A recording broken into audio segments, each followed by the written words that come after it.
Hi everybody, I'm in the car on the way, just going down to the beach. Seems a quiet day for a walk, but I had been hoping to get episode 2 up on the Your Orchestration YouTube site by now, but I had the good fortune to have a connection with a friend of mine, Paul Hester, has come on board helping me with, all video related stuff. So we're really working on getting our workflow down, where if he wants to share a video with me, we're going to have a central kind of storage place where I can take a look at it and suggest whatever changes or add stuff to it, or you get it anyway. And we're working on getting that sorted, and it's taken a bit longer than I expected, along with Paul got sick the other day. So I promise you there will be an episode coming up where we have some non-selfie stick footage that's actually done by a cameraman. But today, when I get to the beach, I'll shoot a little bit with the selfie stick. But in the meantime, it's been a busy period, mainly involved with teaching, some gigs. Gigs we're talking about are, we did the Little Big Band gig, which is a band that was Garrett Facone, great lead trumpet player. It was his idea to do this. And it's 3 trumpets, 3 bones, I think, was it 3 or 4 saxes, I'm trying to remember. Myself, Mike Gilch on piano, and Curran DeVico on bass, and his dad Joe DeVico. Oh god, I'm just looking at something here. There's no traffic light here. This is very interesting, and nobody really knows what to do, and you can add me to that list. But okay, here we go. There's a road closed for some reason, but anyway, Curran DeVico, and I said Joe DeVico, his dad on drums, and I've played with for many years in various ensembles, the Jazz Lobsters, and who else? Chris Pinella's band, done that, and then a few other things. Joe's a great drummer, amazing memory actually, because if there's no drum part, he'll ask to see a lead trumpet part, take a look at the accents, and like what seems like 20 seconds later hand it back to the trumpet player and say, okay, I got it, and then make all the hits.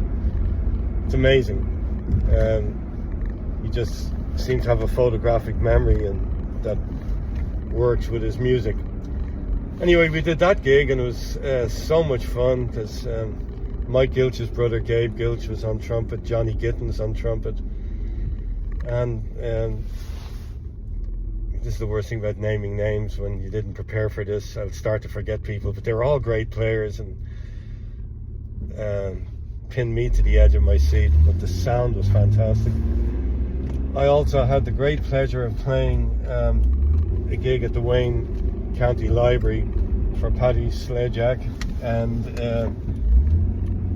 Johnny Gittins was involved in that as well, producing it. But it was Don Braden's leadership, with Oscar Perez on piano, a frequent collaborator of his, great Andy McKee on bass, my first time to play with him, and then one of my favorite drummers to play with, hands down, Alvester Garnett. Alvester's just so musical. It's amazing, the quality of music that comes from the drum set, the groove, it's all there, everything you need, and what a great guy too. So again, that day I was coming straight from a country club gig with Martin Pizzarelli and a pianist called Bob Risolo. And Martin, I always feel like I'm having a family reunion with a family member when I hang with him or play a gig with him. So to have 2 great hits in one day was fantastic. But that's what's kind of kept me from trying to keep to a schedule of maybe 2 videos a month, so I'm not counting. This is more kind of a buying time catch up, and just wanted to let everyone know that I hadn't completely forgotten. Okay, so I'll pause this now until I get down to the ocean, where it'll look a bit better than seeing my elbow or my hand driving. But wow, look at this, what they've done to the old playground right behind me. Used to bring my kids here, and they're tearing down part of it. So the end of an era for our family. But the beach I'm about to walk onto is known as Seven Presidents Beach in Monmouth County in the Jersey Shore area, for anyone not living here. Seeing as apparently 7 presidents came here. So who? I'm not that well up on the history of it all, but anyway, it always fascinates me that once I show you the ocean now in a minute, I often think the other side of this ocean is Ireland. And I actually remember as a kid going to the Gaeltacht and sitting when my mother was away for a month. I had gone 2 weeks before I went to the Gaeltacht, and she was in the United States visiting family. And a 14-year-old boy, I was missing my mommy, and I remember sitting on the beach in Spittle and looking out, and not out loud, but inwardly I was, I suppose, thinking about her and missing her.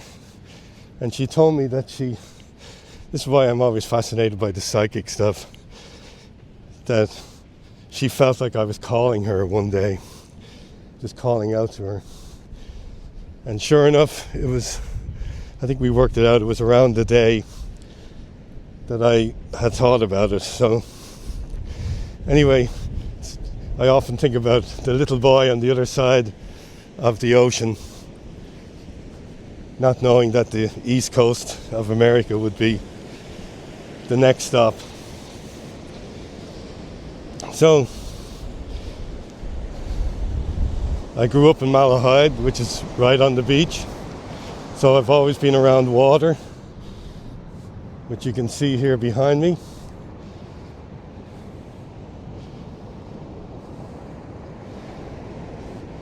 I just often think of the relationship of the waves and the ocean to great music compositions that are used in film scores.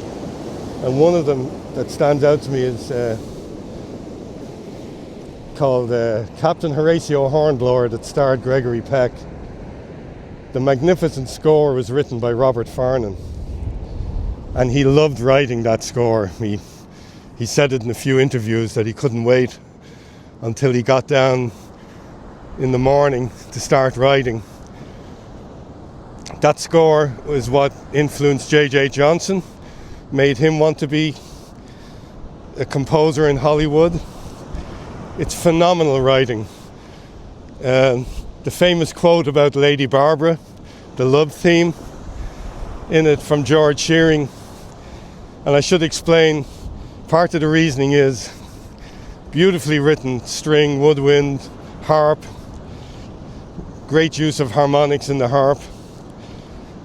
But it's about, 14 minutes long, and about 11 minutes in, the French horns come in. Really, very majestic sounding. And the great George Shearing once said that is the closest a man will ever come to understanding a female orgasm. So, make of that what you wish, but it is really astounding. It's a beautiful use of the instruments of the orchestra, beautiful composition, and by a beautiful man that I was privileged to get to know in his last years. And send a shout out to his grandson Tom Walsh, magnificent trumpet player and writer in his own right. So, anyway, my real purpose of coming here today was to just check in and tell everyone that Episode 2 is coming up.